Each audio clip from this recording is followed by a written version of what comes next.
Welcome to my channel পাপাকি queen Anushree. তো আজ মজাদার এক রেসিপি নিয়ে চলে এসেছি, কাঁঠালের ভর্তা।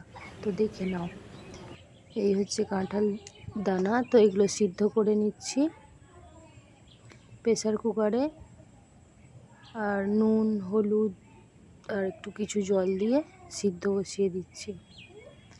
তো সিদ্ধ হতে থাক প্রেসার কুকারে। 2 মিনিট পর সিদ্ধ হয়ে গেছে, তার জন্যই নাবিয়ে নিলাম। নাবিয়ে জলটা ঝরিয়ে নিচ্ছি। ভালো লাগলে অবশ্যই কমেন্ট করো। তো ঠান্ডা জল নিয়ে নিচ্ছি, এই জলের মধ্যে দানাগুলো ঢেলে দিলাম। এই যে গায়ে যে ছালগুলো আছে, এগুলো সহজেই উঠে যাবে। তো এগুলো থাকলে পেটে ব্যথা হতে পারে, তার জন্য এগুলো আমি পরিষ্কার করেই রান্না করছি।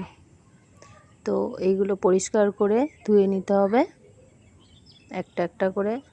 একটু হাত দিয়ে চাপ দিলেই খোসাগুলো আপনি উঠে আসবে।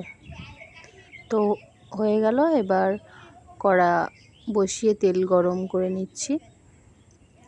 তো তেলের মধ্যে দেখুন শুকনো লঙ্কা দিয়ে দিলাম। শুকনো লঙ্কাগুলো একটু ভেজে নিচ্ছি।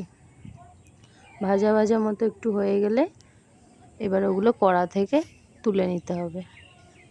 তো ভাজা ভাজা হয়েই এসেছে, এগুলো কড়া থেকে তুলে নিলাম। এবার দিয়ে দিচ্ছি রসুনের কোয়া, বেশ কিছুটা রসুনের কোয়া। সেগুলোও তেলেতে ভেজে নিতে হবে। তো সেগুলো তেলেতে ভেজে নিচ্ছি।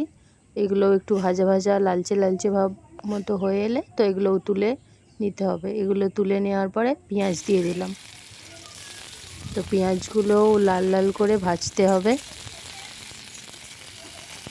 তো ভেজে নিচ্ছি পেঁয়াজগুলো। রেসিপিটা যদি ভালো লাগে অবশ্যই শেয়ার করো, লাইক করো, কমেন্ট করো আর সাবস্ক্রাইব করো। তো দেখতে থাকো। আর তার মধ্যে আমি বলতে ভুলে গেছিলাম, একটু কালো জিরে দিয়ে দিয়েছিলাম। তো লাল লাল করে ভাজা হয়েই গিয়েছে মোটামুটি। তো এবার সেগুলো কড়া থেকে তুলে নেব। এবার দিয়ে দেব কাঁঠালের দানাগুলো। কাঁঠালের দানাগুলোও হালকা করে ভেজে নিচ্ছি। তো দেখতেই পাচ্ছ এই মজাদার ভর্তাটা খুব টেস্টি। তো আশা করছি তোমরাও এই রেসিপিটা দেখে বানিয়ে নিও। এই হচ্ছে রেসিপি।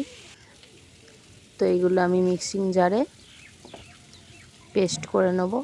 আর আপনারা যদি পারেন শিলেতেও বেটে নিতে পারেন। তো আমার কাছে মিক্সি জার ছিল, এতেই আমি বেটে নিচ্ছি। তো এগুলো সব দিয়ে দিতে হবে একটা একটা করে। আর লঙ্কাগুলোও দিয়ে দিচ্ছি। আর কিছুটা পেঁয়াজ ভাজা আমি তুলে রাখছি লাস্টে ওগুলো মাখার জন্য। আর এতে একটু কাঁচা সর্ষের তেল দিয়ে দেবেন।